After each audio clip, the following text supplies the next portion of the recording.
받은 기쁨이라고 하는 것은 성탄의 기쁨이기도 합니다. 그러나 또 우리가 성탄절을 또 우리가 맞이하면서 성탄의 참 의미, 성탄의 기쁨의 진정한 의미가 무엇인지를 또 주신 말씀들을 통해서 우리가 다시 한 번 더 새기는 것은 큰 유익이 될 줄로 압니다.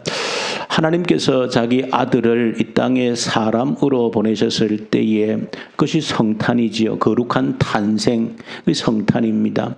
그래서 하나님께서 자기 아들을 이 땅에 사람으로 보내셨을 때에 그냥 보내신 것이 아니고 이름을 붙여서 이름을 지어서 보내셨습니다. 하나님께서 친히 이름을 지으셔서 보내셨습니다. 두 가지 이름을 주셨습니다. 그것은 하나님께서 직접 붙이신 지어주신 이름입니다. 사람이 누가 임의로 장명한 그런 이름이 아닙니다. 그 두 가지 이름은 하나님께서 친히 지어서 주신 이름이다.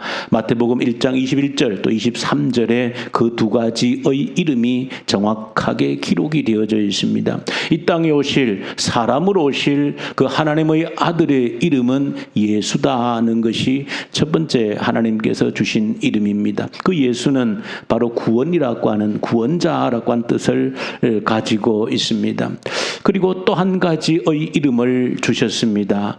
이 땅에 오실 하나님의 아들의 그 이름은 임마누엘이다. 그렇게 하나님이 친히 그 이름을 주셨습니다. 임마누엘이라고 하는 이름은 하나님께서 우리와 함께 하신다. 하나님께서 우리와 함께 하신다. 임마누엘, 이것이 이 땅에 하나님께서 인간의 모습으로 사람의 몸으로 이 땅에 오실 때에 하나님이 주신 이름입니다. 예수란 이름을 주셨고 임마누엘이라고 한 이름을 주셨습니다. 그 두 이름의 관계를 생각해 보면 예수라고 하는 구원이라고 하는 의미를 설명할 때 바로 임마누엘이라고 하는 이름으로 설명할 수 있는 겁니다. 구원받았다. 구원받았다라는 것이 무슨 의미인가라고 할 때 바로 그 임마누엘의 뜻이라는 겁니다. 구원받았다라고 하는 것은 하나님이 나와 함께 하신다라고 하는 의미가 바로 구원을 받았다라고 하는 의미가 되어지는 겁니다. 그러므로 임마누엘이라고 하는 것은 구원받은 저와 여러분들의 가장 구원의 실체를 드러내주는 이름이다. 다시 말하면 우리가 구원받지 못했다는 것은 어떤 의미를 지니는 겁니까? 하나님이 나와 함께하지 않는다라고 하는 의미입니다. 그런데 내가 예수를 통해서 구원을 받았다라고 하는 것은 이제 하나님께서 나와 함께 하신다는 의미가 되어지는 겁니다. 이것이 구원이라고 하는 의미입니다. 그래서 하나님께서 나와 함께 하신다는 것, 하나님이 나와 함께 하지 않는다는 것, 도대체 어떤 의미를 지니는 것인가? 사탄이 하는 일은 분리시키는 일입니다. 격리시키는 일입니다. 이게 사탄이 하는 일입니다. 악한 영들이 하는 일은 언제나 분리, 격리시키는 일이 사탄이 하는 일이다. 하나님이 하는 일은 뭡니까? 함께 하는 일입니다. 그것이 하나님의 일입니다. 인간이 타락했다는 것은 하나님과 함께하기를 거부하고 돌아섰다는 의미가 타락의 근본적인 의미입니다. 죄인이 되어졌다라고 하는 것은 하나님과 함께하기를 거부하고 돌아섰다는 것이 죄인됨의 가장 근본적인 일이 되어지는 겁니다. 예, 요 앞에 있는 이제 우리 그거는 꺼도 되겠죠? 예, 껐습니까? 꺼졌나요? 앞에 거는? 꺼진 겁니까? 예. 벌써 땀이 날라고 시작해가지고, 겁이 나가지고, 앞에 거는, 예. 그래서 사탄의 일이라고 하는 것은 뭐냐? 분리입니다. 격리시키는 것이 사탄의 일입니다. 하나님의 일은 함께 하겠다는 것입니다. 함께 하는 것이, 함께 머물겠다는 것이 하나님의 일이다 하는 것을 저희 여러분들 기억하면 우리가 오늘 오후에 다시 우리 구약, 우리 성경 전체 우리 CBS 성 핵심 공부를 다시 한번 재개할 터인데 오후에도 다시 그 중요한 내용을 짚어서 한 번 더 우리 공부를 하겠지만은 이 역사를 보면 성경의 역사를 보면 이것이 분명하게 나타나고 있습니다. 인류 역사의 가장 중대한 분기점은 어디입니까?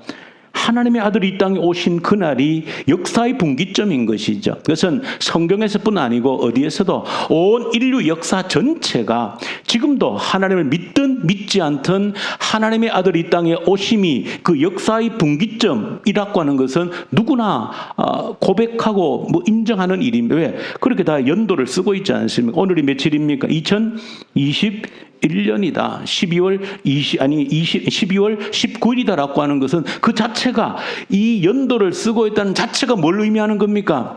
하나님의 아들이 이 땅에 오셔서 얼마나 지났다는 겁니까? 2021년째라는 그 의미를 스스로 고백하고 있는 것이거든요. 교회 안 다녀도 자기가 스스로 고백하는 겁니다. 이 연도를 쓰는 한에 있어서는. 그래서 역사의 가장 큰 분기점은 바로 하나님의 아들이 이 땅에 오셨던 그것이 역사의 큰 가장 중요한 분기점입니다.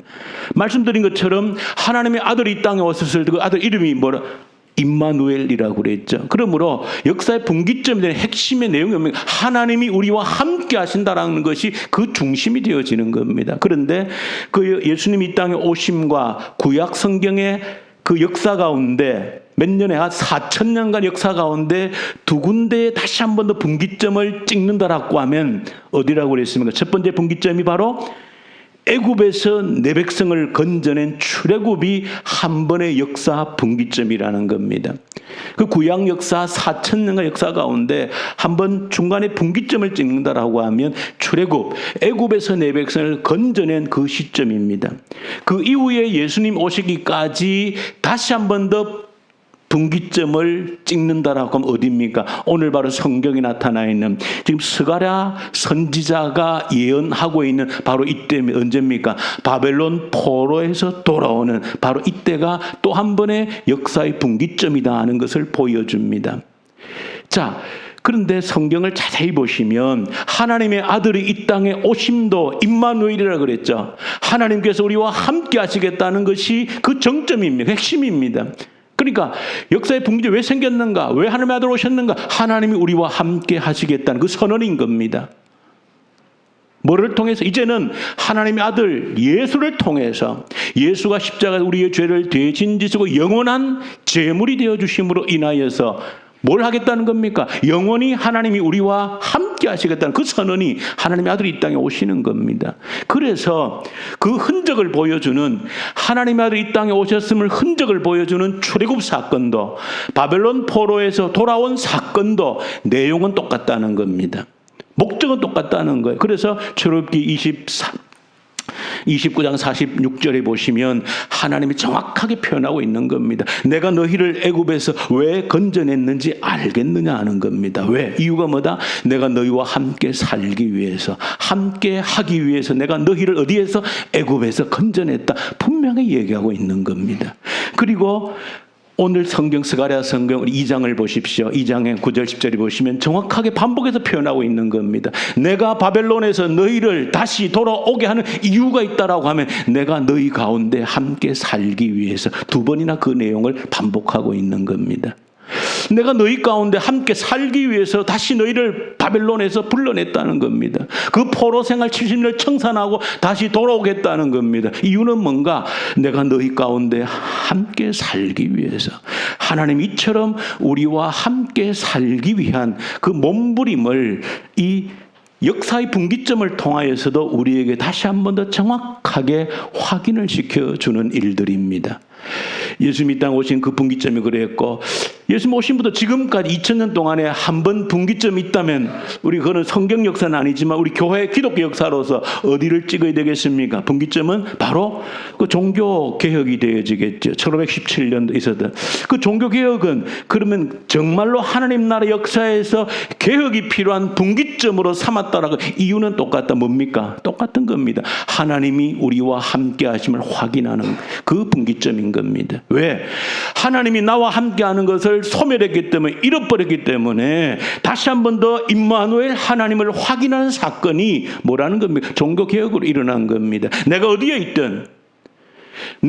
있든지 하나님이 나와 함께 하신 하나님, 하나님은 저 성전에만 갇혀 계신 것이 아니고 그 사제들을 통해서만 하나님의 임재가 있는 것이 아니고 예수를 믿는 사람 내가 어디에 있든지 하나님이 나와 함께 하신다는 것을 확인하는 개혁이 종교개혁이거든요. 그러니까 모든 이 성경 역사, 기독 역사의 분기점은 하나님이 나와 우리와 함께 한다라고 하는 것이 그 역사의 분기점으로 맺어졌다는 것을 저와 여러분들이 한번 먼저 기억하는 것이 필요하다는 것을 저와 여러분들이 아셔야 됩니다.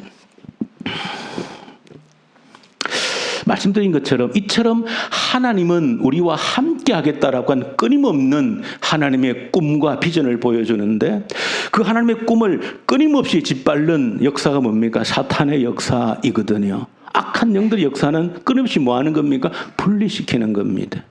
하나님과 우리 사이를 분리시키는 것이고 또 어디를? 사람과 사람 사이를 끊임없이 분리시키고 격리시키는 것이 사탄의 역사다 하는 것을 여러분들이 꼭 눈여겨보시고 아셔야 됩니다. 그 사탄이 어떻게 역사해 가는가를 보려면 어떻게 하나님과 우리 사이를 분리시키고 사람과 사람 사이를 어떻게 끊임없이 차단시키고 분리시키는가 하는 것을 보면 사탄이 일하는 방법이 다 보이는 겁니다. 사탄은 절대 연합하게 하지 않습니다. 사탄은 공동체를 깨뜨려 버립니다.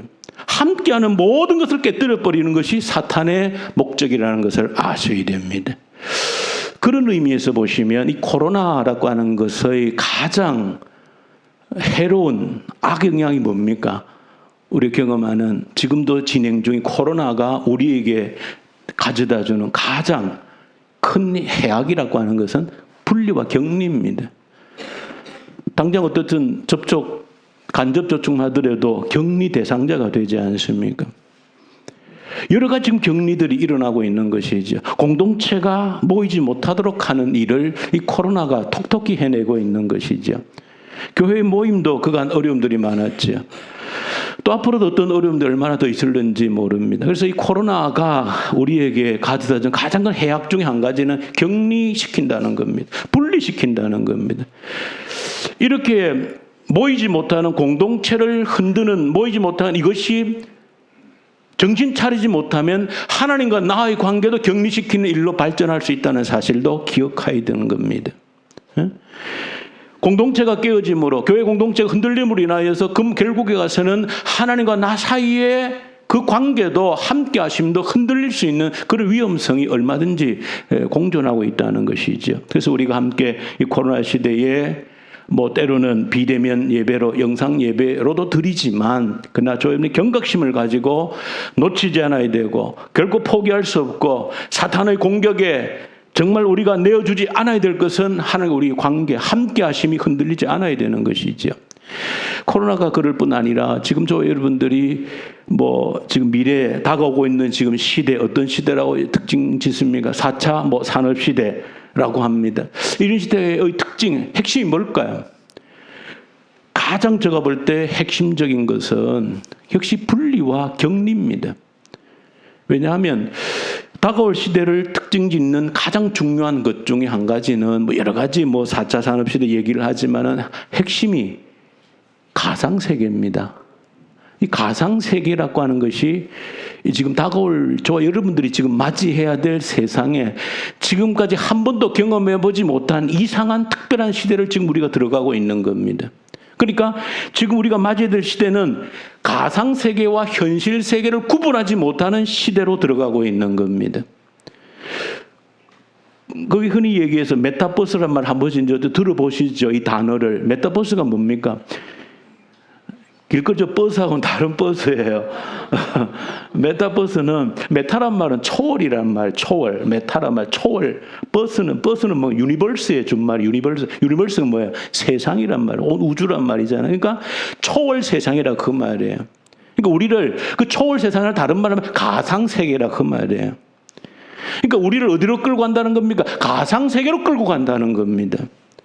그러면 가상세계로 우리를 이제 끌고 간다라고 하는 것은 여러분들이 앞으로 조금만 더 사시면 기막힌 이 세상을 또 맛보게 될 겁니다.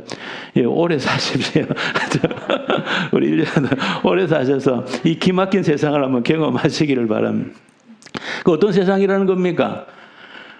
그 가상세계와 현실세계가 구분이 되지 않는 그런 세상을 살게 된다는 겁니다. 그러니까 내가 저 사람을 만나지 않더라도 만난 것과 같은 그런 감각을 느끼도록 만들어버리는 거야. 그러면 그런 가상세계가 점점 우리 속에 흘러들어올수록 결국 우리는 뭘 경험하게 되는 겁니까? 미묘하지요. 누군가 관계를 맺은 것 같은데 관계가 맺어지지 않는 겁니다. 다 가상입니다. 가상이라면 가짜란 말과 같은 거예요. 그러면 개인이 전부 다 어떻게 되는 겁니까? 그 가상의 세계에 들어가 버리는 것이죠. 그러니까 결국 그는 고립과 격리를 의미하는 겁니다. 함께하는 삶이 없어지는 겁니다. 모두가 혼자 집안에 들어앉아서 온 세상을 다니고 있는 거예요. 그래서 지금은 여러분들 땅 파고 사는 게 이 실제 땅만 사고 파는 게 아니라 지금 이미 어떤 땅을 사고 팝니까? 가상세계의 땅을 사고 팔고 있습니다. 그 가상세계의 서울 종로의 강남의 땅은 제일 비싸요. 거기 가상세계에서도. 그 땅을 지금 사고 팔고 있는 겁니다. 자, 어쨌든 이런 세상으로 들어간다 할 때 가장 치명적인 뭡니까? 결국 분리되고 격리되는 쪽으로 급속하게 들어간다는 것을 아셔야 되는 겁니다. 그럴 때에 우리가 신앙이라고 하는 것은 함께하는 것인데 이것이 치명적으로 위협받는 세상으로 저와 여러분들이 들어가고 있다는 것을 아셔야 되는 겁니다. 자, 이렇게 격리되고 분리되어질 때 인간에게 결과적으로 나타나는 건 뭔지 아십니까? 인간에게 결과적으로 우리에게 주어지는 것은 분리되고 격리됨으로 인하여서 주어지는 것은 심각한 정신질환입니다. 왜? 하나님이 처음 사람을 분리, 격리되게 만들지 않으셨습니다. 함께하도록 만드셨습니다. 그게 하나님의 창조 세계입니다. 그래서 오늘 하나님이 이 땅에 아들로 오실 때도 함께하심이라고 한 이름으로 오시는 거예요. 하나님이 나와 함께한다는 것이 전제가 되어져야 사람과 사람이 함께하는 게 전제가 되어지는 겁니다. 저 여러분들 오늘 설교를 들으면서 꼭 기억해야 되는 것은 사람과 사람 사이가 함께하려면 하나님과 함께함이 되어야 되는 것이고 하나님과 함께하는 것이 전제가 될 때 사람과 사람 사이도 함께한다는 겁니다. 그러니까 사람과 사람 사이가 격리되고 단절된다는 것은 근본적으로 하나님과도 단절되게 된다는 것을 의미하는 거예요. 그러므로 앞으로 저와 여러분들이 부딪히게 될 이런 격리와 단절이 더 심각해지는 이런 세상으로 들어가게 되어질 때 심각한 우리에게 닥칠 정신질환들이 기다리고 있다는 것을 아셔야 됩니다. 지금도 이미 많은 정신적인 질환을 우리가 겪고 있지요. 대한민국 사람들은 특별히 서구의 사람들과 달리 정신 문제에 대해서 병원을 잘 안 갑니다. 그것을 아주 두려운 부담을 가지고 있죠. 그러나 서구에서는 정신 상담이라고 하는 굉장히 활성화되어져 있죠. 조금만 이상해도 의사하고 치료하고 상담을 받는데 한국 사람들은 그런 걸 아주 터부시하기 때문에 정신적인 문제를 뭐 뼈를 다치고 뭘 다치면은 병원 가서 치료받는데 정신적인 문제에 대한 잘 그렇게 치료를 받으려고 하지도 않는 것이 점점 심각해지는 것이죠. 그런 것들이 어떻게 심각해질 때에 공황장애, 우울증, 다 미묘한 차이들이 있지만 그 내용들이 다 비슷한 것입니다. 불안과 공포와 염려가 엄습할 때 찾아오는 것들입니다. 불안과 공포라는 것이 어디서 찾아오는 겁니까? 결국은 격리와 단절에서 오는 겁니다. 아무도 내 마음을 나눌 사람이 없을 때 찾아오는 겁니다. 아무도 믿을 사람이 없을 때 찾아오는 겁니다. 그 단절과 격리라고 하는 것은 결국 우리에게 심각한 정신질환들을 가져오게 된다는 것을 아셔야 됩니다. 자, 그러므로 저와 여러분들이 함께하는, 하나님과 함께하는, 이것이 왜 복음인지, 하나님이 그토록 함께하기 위해서 이 땅에 사람을 오신 이유가 무엇인지를 우리가 깨닫게 되어지는 겁니다. 자, 여러분들 이번 주에 묵상했던 말씀 가운데 보시면은 하나님과 함께하는 것으로 인하여서 참으로 세상 어디에도 없는 평안을 누렸던 한 사람을 이번 주에 만났습니다. 말씀 속에서 우리가 만났습니다. 그 사람이 누굽니까? 베드로입니다. 저는 참 묵상할 때마다 깜짝 놀랄 수밖에 없는 거예요. 이야, 이런 평안을 누릴 수 있겠는가? 이것이 바로 하나님과 함께 한다는 것에서만이 올 수 있는, 누릴 수 있는 평안이다 하는 것을 발견하게 되는 겁니다. 이 베드로가 어떤 처지에 처한 겁니까? 사형수로 감옥에 갇힌 겁니다. 베드로가 사형수로. 내일 날이 밝으면 뭐 재판 절차도 없이 당시 2000년 전에 목이 잘려서 참수형으로 죽는 그 사형수로서 감옥에 갇혀 있단 말입니다. 그런데 성경 사도행전 12장에는 그 날이 밝으면 사형수로 목이 잘려서 죽는 그 베드로의 마지막 밤을 기록하고 있는 겁니다. 물론 그 당시에 유대인들의 또 헤롯 아그리빠라고 하는 사람과의 정치적인 복잡한 상황들이 있지요. 이 헤롯 아그리빠가 자신의 정치적 기반을 위해서, 가만히 보면 사실은 2000년 전이나 지금이나 정치인들이 하는 일은 똑같습니다. 여론의 힘을 끌어당겨서 자신의 정치적 기반으로 삼으려고 하는 그런 노력은 2000년 전이나 지금이나 똑같은 것이죠. 어떤 수단과 방법을 가리지 않고 백성들의 표를 많이 얻을 수 있다라고 하면 무엇이든지 하겠다는 세상은 과거나 지금이나 똑같은 거예요. 헤롯 아그리빠가 자기 정치적인 위기가 찾아온 겁니다. 왜? 자기 뒤를 봐주던 로마 황제가 죽었습니다. 암살을 당한 것이죠. 그러니까 헤롯 아그리빠는 자기 뒤를 봐주던 황제가 죽었으니 자기 이제 권력을 유지할 방법이 없는 거예요. 방법 중 한 가지 뭡니까? 지금 이 다스리는 유대 땅의 백성들의 마음을 얻는 것밖에 없는 거예요. 그러니 정치인이 가만히 백성들의 마음을 살피니까 이 백성들이 어떻게 하고 있습니까? 두 패로 나눠서 싸우고 있거든요. 두 패로 나눠서 싸우고 있으니까 양쪽 패를 다 내 지지자로 만들면 좋겠지만 그것은 불가능하지요. 그래서 헤롯 아그리빠가 그래도 이왕이면 더 큰 쪽을 내 편으로 끌어당기고 싶었지요. 그래서 유심히 관찰한 거면 이 사람은 왜 싸우는가? 왜 대립하고 있는가? 보니까 뭐 예수란 사람이 죽었다가 부활했다고 주장하는 새로운 이 교회 세력이 등장한 거예요. 그 세력과 누가 정통 유대인들과 대립하고 있거든요.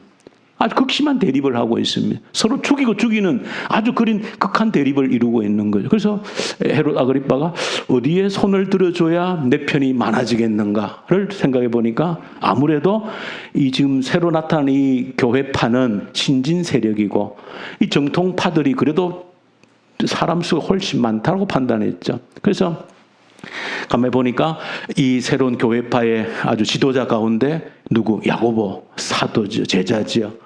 죽였다고 그랬습니다. 헤롯 아그리빠. 왜? 간을 보기 위해서. 무슨 간을 보기 위해서? 백성들의 여론 향방이 어떻게 되는가를 지켜보기 위해서 죽인 겁니다. 죽여놓고 보니까 어떻게 됐습니까? 백성들의 마음이 박수치는 사람 더 많은 거예요. 잘 죽였다고. 박수치는 사람 더 많은 거예요. 잘 죽였다고.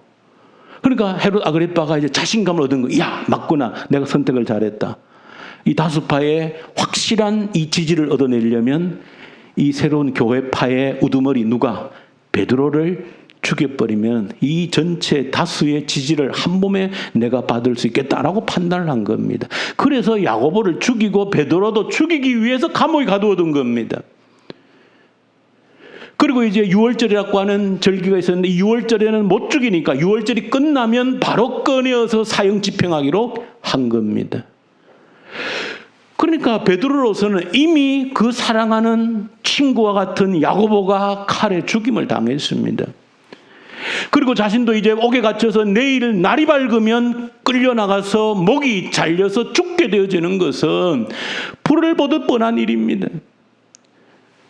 그런 상황일 때 저 여러분 어떻겠습니까? 여러분들 아무리 담력이 강한 사람도 여러분 영화에도 보시지 않습니까? 사형수가 사형 집행장으로 갈 때는 제 발로 걸어가는 사람이 없습니다. 사형 집행장으로 갈 때는 제 발로 걸어갈 수 있는 사람은 아무도 없어요. 그래서 항상 양쪽에서 부축을 하지요. 교도관이. 왜? 다리에 힘이 풀려서 스스로 자기 정신으로는 걸어가지를 못합니다. 그 사형 집행장까지를. 그만큼 죽음에 대한 공포가 엄습한다는 겁니다. 근데 근데 베드로를 한번 보세요. 야고보가 죽었고 내일 날이 밝으면 내가 이제 단도대에서 목이 잘려서 죽는 겁니다. 옥에서는 철통같이 지키고 있습니다. 그 경비병이 한두 명이 아니라 보면 4명이 사조로 16명이 밤새도록 교대로 지키고 있습니다. 양쪽에서 아마 베드로를 발을 묶고 팔을 묶고 양쪽에 계단 아마 있고 옥문을 지키고 있고 4개의 조가 궤도로 지키고 있는 거예요. 반드시 죽여야 되니까. 헤로드로서는 자신의 정치적 운명이 걸려 있으니까 반드시 죽여서 유대인들 전체의 지지를 받아야 되니까. 그런 상황에서 베드로가 감옥 안에서 보면 뭐 했다고 되어 있습니까? 잠을 잤다고 되어 있습니다. 그 잠을 잤는데 두 가지를 보면 그냥 잔 게 아닙니다. 깊은 통잠을 잔 겁니다. 그 천사가 찾아왔는데 깨워야 되잖아요.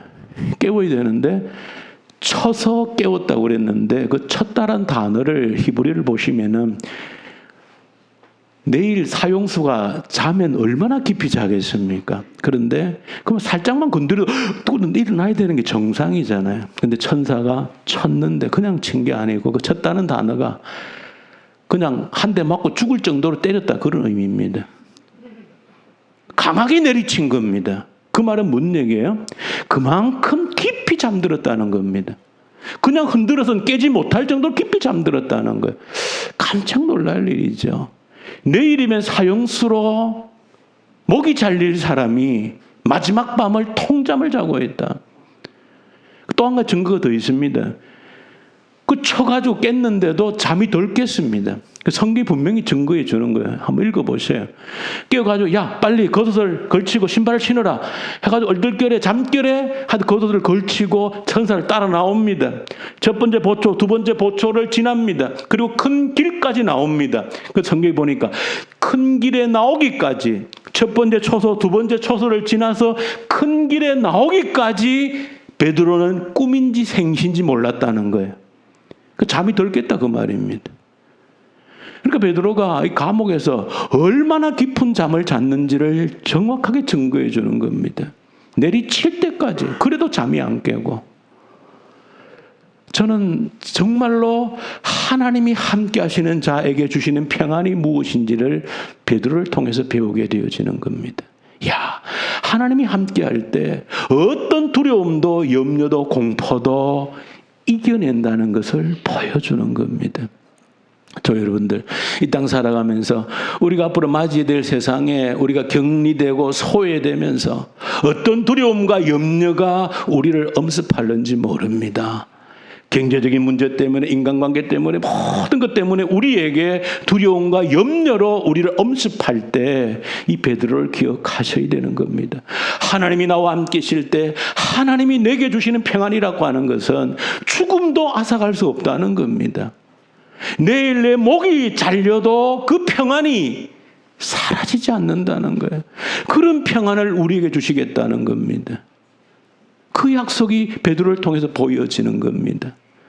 자, 그런데 우리가 묵상했던 사도행전을 보시면 하나님과 함께하는 그런 관계가 형성되어지면 그 하나님과 나와 함께하는 그 관계는 반드시 다른 사람과의 관계가 함께하는 관계가 회복된다는 것을 성경이 정확히 보여줍니다. 하나님과 함께하는 관계가 회복되어지면 그 다음에 어떻게 해요? 사람과 함께하는 관계가 회복된다는 겁니다. 여러분 사도행전 보실 때에 두 교회가 나오지요. 어떤 교회입니까? 예루살렘 교회가 첫 번째 교회고 두 번째 교회 어디입니까? 이방인 지역에 세워졌던 시리아 안디옥 교회입니다. 근데 여러분 꼭 잘 보셔야 됩니다. 뭐를요?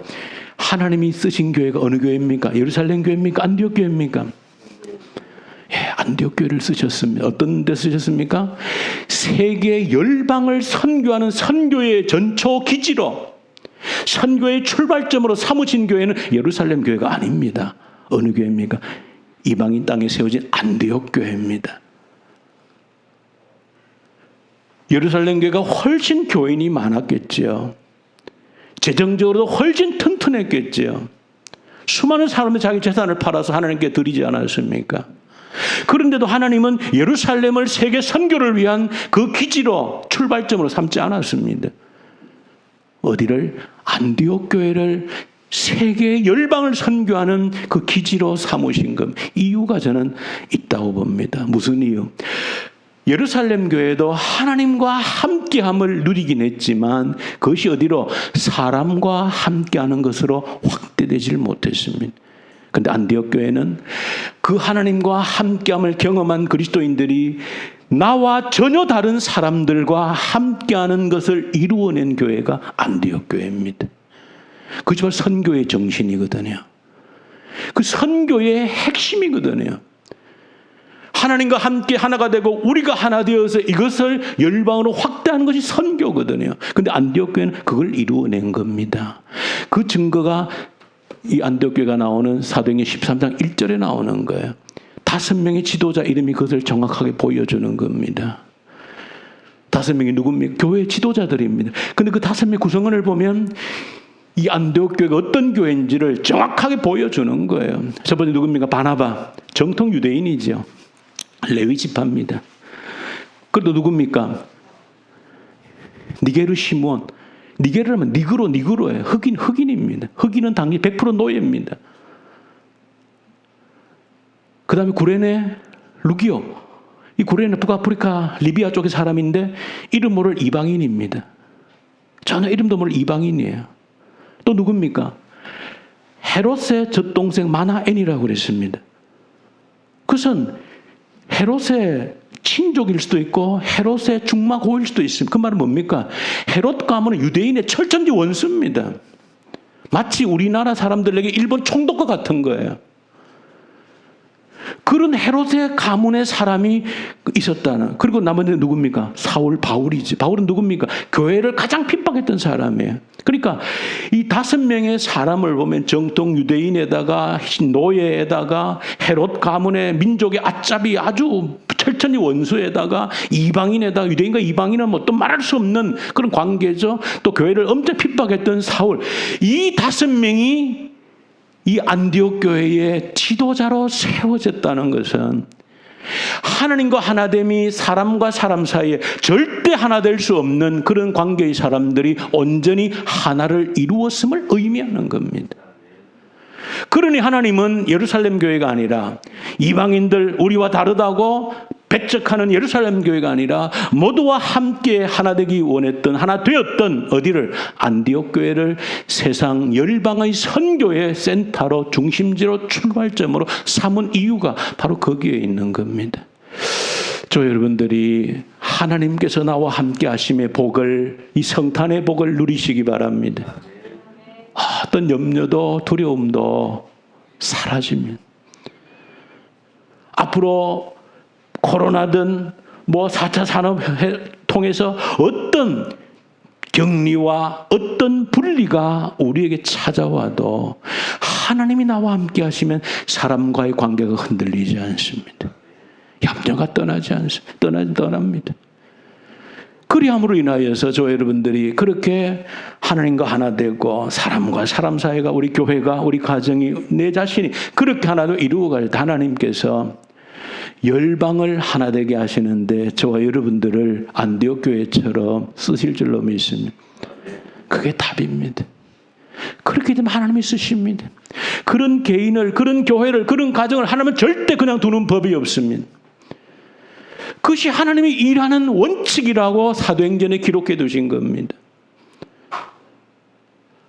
그렇게 저와 여러분들이 이 성탄의 복을 누림으로 말미암아서 하나님께 존귀하게 쓰임받는 저와 여러분들 우리 교회 공동체 되어질 수 있기를 간절히 소망합니다. 우리 주님